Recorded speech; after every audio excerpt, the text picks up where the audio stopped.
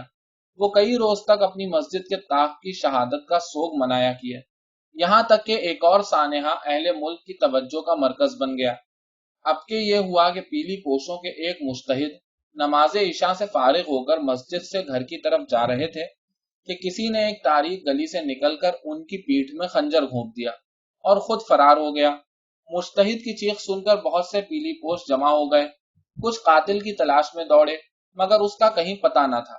مجتہد کو اٹھا کر مسجد میں لے گئے مگر ان کی حالت نازک تھی، زخم کاری لگا تھا۔ چنانچہ جب فجر کی اذان ہو رہی تھی تو وہ دم توڑ چکے تھے۔ پیلی پوشوں کے غیظ و غضب کا کچھ ٹھکانہ نہ رہا۔ ایک پیلی پوش اخبار نے سیاہ حاشیوں کے ساتھ اپنے مجتہد کی شہادت پر بڑا پرزور اور دردناک مقالہ لکھا۔ اس کا مقطع کا بند یہ تھا: قاتل کا اب تک گرفتار نہ ہونا ثابت کرتا ہے کہ یہ واقعہ کسی منظم سازش کا نتیجہ ہے۔ معلوم ہوتا ہے کہ قتل کا منصوبہ پہلے سے بہت سوچ سمجھ کر بنایا گیا تھا۔ اس واقعے سے اس المناک حقیقت کا بھی انکشاف ہوتا ہے کہ حکومت پیلی پوشوں کے جو اقلیت میں ہیں جان و مال کی حفاظت سے قاصر ہے۔ امیر مملکت نے جنہیں اس واقعے کا انتہائی صدمہ پہنچا تھا فوری طور پر مجلس شورا کا اجلاس طلب کیا۔ یہ اجلاس کئی دن تک جاری رہا مگر کسی کو کوئی ایسی تدبیر نہ سوچی جس سے پیلی پوشوں کی اشک سوئی ہو سکے اور حکومت کو ان کا اعتماد پھر سے حاصل ہو سکے۔ اس اجلاس میں مجلس شورا کے ایک رکن نے کہا: ہمارے پاس اس امر کا کیا ثبوت ہے کہ اس قتل کا یا اس سے قبل کے واقعات کا مرتکب پاکستان کا کوئی باشندہ ہی ہوا ہے؟ اگر وہ پاکستانی ہوتا تو اب تک ضرور اس کا سراغ مل گیا ہوتا۔ مجھے یقین ہے کہ یہ تخریبی کارروائیاں، ملک میں پھوٹ ڈلوانے کی یہ کوششیں ضرور کسی ایسے ہمسائے ملک کے جاسوسوں کی ہیں جو ہم سے بیر رکھتا ہے اور ہماری تباہی کے در پہ ہے۔ ان دنوں جبکہ آمد و رفت کے وسائل ایسے آسان ہیں، نہ معلوم کتنے غیر ملکی ایجنٹ پاکستانیوں کا بھیس بنائے پھر رہے ہیں۔ کچھ دیر تک اجلاس پر سکوت طاری رہا۔ اس کے بعد دوسرا رکن بولا: ہاں یہ ممکن ہے، لیکن میں پوچھتا ہوں کیا ہمارے اخبارات بھی جو ملک میں انتشار پھیلا رہے ہیں ہمارے دشمنوں کے ایجنٹ ہیں؟ اس پر ایک اور رکن نے کہا: ہم نے مغربی تہذیب کی بہت سی بدعتوں کو منسوخ کر دیا مگر افسوس اخباروں کی طرف کسی کا دھیان نہ گیا۔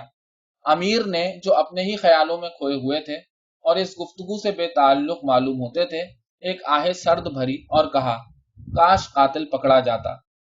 ملک کی فضا روز بروز زیادہ بگڑتی جا رہی تھی۔ اب اکا دکا آدمیوں پر حملے ہونا عام بات ہو گئی تھی۔ اس پر ملک کی تمام جماعتیں اپنی اپنی حفاظت کے لیے رضاکار بھرتی کرنے لگی تھی کیونکہ فوجی حکومت پر سے ان کا اعتماد اٹھتا جا رہا تھا۔ چند ہی دنوں میں سرخ پوشوں، سبز پوشوں، نیلی پوشوں، پیلی پوشوں، سیاہ پوشوں اور سفید پوشوں نے ہزاروں کی تعداد میں رضاکار بھرتی کر لیے۔ ان رضاکاروں کے دستے اپنی اپنی جماعت کے مخصوص رنگ کی وردیاں پہنے، سوائے بندوق کے باقی سب ہتھیاروں سے لیس، اپنا اپنا پھریرا لہراتے، بڑے بڑے بازاروں اور چوکوں میں کھلے بندوں فوجی مشقیں کرتے دکھائی دینے لگے۔ شہر کی تمام دکانیں سرے شام ہی بند ہو جاتی۔ لوگ گھروں میں پہنچتے تو عافیت کا سانس لیتے، کہیں وقت بے وقت آنا جانا ہوتا تو جتھے بنا بنا کر جاتے۔ ایک دفعہ ایک بڑے بارونق بازار میں عین روز روشن ایک شخص کی لاش پائی گئی۔ یہ شخص جو عربی لباس پہنے تھا، اوندھے منہ پٹری پر گرا پڑا تھا۔ اس کی ناک اور منہ سے خون جاری تھا۔ پل بھر میں سبز پوشوں، سرخ پوشوں، نیلی پوشوں، پیلی پوشوں، سیاہ پوشوں اور سفید پوشوں کے ٹھٹ لگ گئے۔ سرخ پوش کہتے تھے کہ ہمارے آدمی کو ظالم سبز پوشوں نے مار ڈالا۔ سبز پوش کہتے تھے کہ ایک غریب سبز پوش سرخ پوشوں کے کینے کا شکار ہو گیا۔ چونکہ متوفی کسی خاص فرقے کا لباس پہنے ہوئے نہ تھا، اس لیے نیلی پوش، پیلی پوش، سیاہ پوش، سفید پوش بھی اس پر اپنا اپنا حق جتانے لگے تھے۔ قریب تھا کہ جھگڑا بڑھ جاتا مگر اتنے ہی میں ایک بے پردہ عورت مجمع کو ہٹاتی ہوئی لاش کے قریب پہنچی